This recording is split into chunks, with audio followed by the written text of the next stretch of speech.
Hi, this is a demonstration from Autowave using the BossComm KMAX-850 on a VW Caddy 2015. This is using an ID48 remote control and it's available from Autowave, part number AUT RK0051. So as you can see, it's already been cut, and I put the original key inside the ignition, and let's go to the device. So we go key program, go down to VW. Now I'd just like to state that this doesn't require an internet connection, it's all offline programming. Okay, so I'm going to go by system because this is a fourth immobilizer system. Go to fourth immo. Now you can auto scan, that doesn't always work. This is a 2015, so if I scroll down, I know that it's a 2014 onwards. Now you can try each one and then reset the cluster afterwards, or disconnect the battery, reconnect the battery if you lose communication, but I'm going to go straight to this one. With the VW system, you have to pre-code the key first to make it into a dealer key and then learn it in. So the ignition is already off, it's connecting. So the first step is to back up the EEPROM of the cluster. So I'm going to enter the file name. Now I'm just, for the purpose of the video, I'm just going to call it 22 and the rest is zeros. Okay, tells you what the file name is. It's good to keep them in a good file order so you can always come back to it if you need to. Right, so insert a program key, turn the ignition on. So this is a spare key job. Press OK and it's communicating. So at this stage, it's reading the EEPROM of the cluster. So if anything happens during programming, or if you've got any issues, you can always back up that EEPROM and we'll be back to where we were originally. So it's like a fail-safe method of doing it.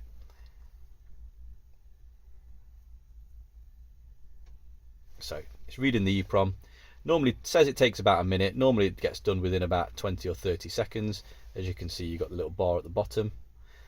Resetting the system, success. Now what it did, it reset the cluster so it pings back on. So it's successfully read the EEPROM file. Now we're going to read the Immo file, so the actual immobilizer data, which is held within the EEPROM data. It says to you to back up the EEPROM data, which we already have. And again, I like to cycle the keys, so take it back out, ignition back on. It's communicating with the cluster.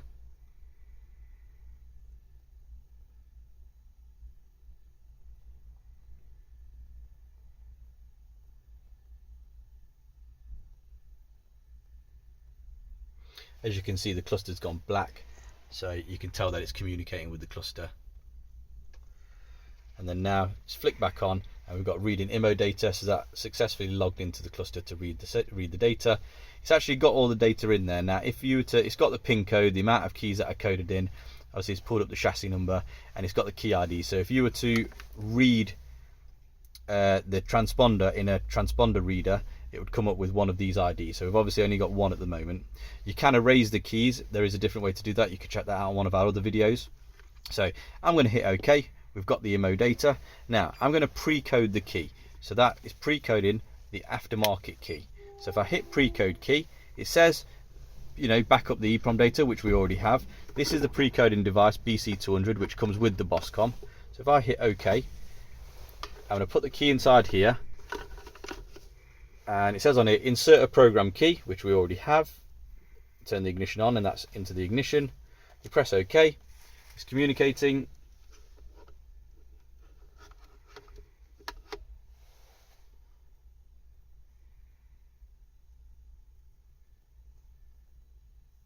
So it's reading the Immo data again.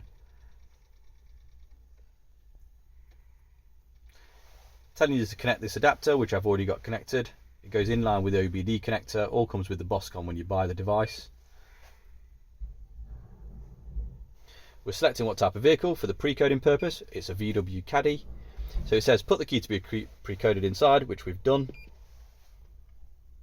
It's reading the key, pre-coding the key, and then it will lock the key and make it pre-coded to this vehicle using the Immo data we've pulled from the vehicle.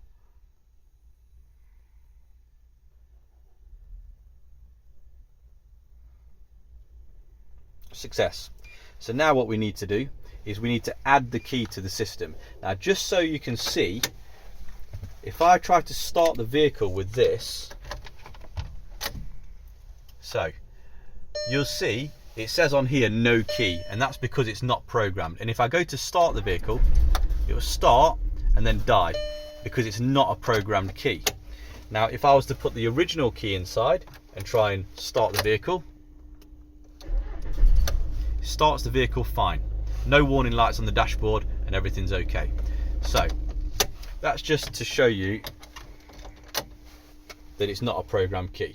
So now if I leave this in here, because I'm going to now add the key. So it tells you to back up the EEPROM data, which we already have done. Put the key to be added, must be a dealer key, into the coil. So we've made it into a dealer key, so that's what's in the coil. And obviously it says do not move the key. I have got the ignition on at this stage with the working key, because it tells you at the next stage insert a programmed key, because it's a spare key job. So communicating, it's now adding this key into the immobilizer system, bearing in mind we've got the OBD connector still connected into the vehicle. Again, it's going through the process, reading the Immo data. It will then write into that Immo data. It's a really fast system, and the good thing about the BossComm, it's fully offline and it's a very stable system. And there we go, success. So I'm going to hit OK. Now, I will just ensure, which I like to always do, is that the original key starts the vehicle. So, clutch is down, original key, started the vehicle. Now I take the key, which I bought from Autowave, put that inside the ignition, and go to start it, clutch down, start it, all done. That key is now programmed, and you have a spare key for the vehicle. Okay, so now we've programmed the transponder for this remote control. We've got the original remote control working. However, whilst this starts the vehicle, the remote functions are not programmed. So now we're going to go ahead and program the remote side. So we won't need this pre-coding device. I'm just going to put that down. So all done via OBD. The OBD connector is still connected. If I hit VW, go back into this and buy system, and now we look at the remote. So you got remote program. Now you can try each type, but we know that KWP are for earlier vehicles. This is a CAN-based vehicle. So let's start on type 3. See if it communicates, see if it allows us to actually program the remote. And you can do this when you get a vehicle as well, because obviously you might not know off the top of your head which type to use. So I've hit OK, loading into that menu. Again, this is all done offline, very stable, no requirement for internet connection. So turning the key on. Now what I'm going to do is I'm going to actually use the originally programmed key, so then at least I've got the other one, new one, in my hand, so I can press the button on it when it prompts me to. Ignition is on. I want to program the remote. It's communicating. So it says inordinately press the unlock button. I press the unlock button and it says success. And that hit success as soon as I press the unlock button. So now if I take this key out, I've got remote programmed on one, remote programmed on the other. So now the spare key is fully working, starts the vehicle and operates central locking. And there you go, you've got two fully working keys now. Thank you for watching this video. Please subscribe to our page on YouTube. It's Autowave Limited, and all the products are available on autowave.co.uk.